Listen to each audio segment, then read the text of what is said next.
महाभारत युद्ध समाप्त हो गया था। पांडवों की जीत हुई और युधिष्ठिर राजा बन गए थे।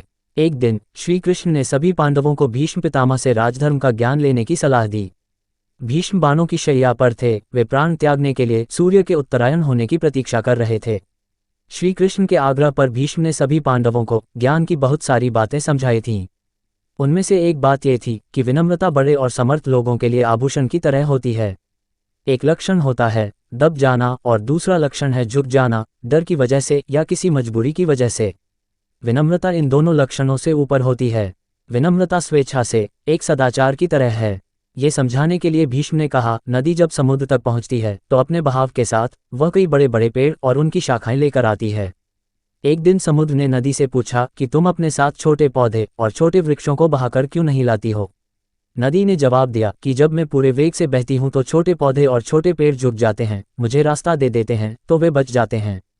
जबकि बड़े बड़े पेड़ झुकते नहीं, अड़ जाते हैं तो टूट जाते हैं और मैं इन्हें बहाकर ले आती हूँ। सीख भीष्म ने इस उदाहरण की मदद से बताया है कि जीवन में कई बार विपरीत परिस्थितियां आती हैं। उस समय विनम्रता शस्त्र और कवच की तरह काम करती है। विनम्र व्यक्ति झुककर दुनिया में कई काम कर सकता है, जबकि अकड़ की वजह से नुकसान ही होते हैं।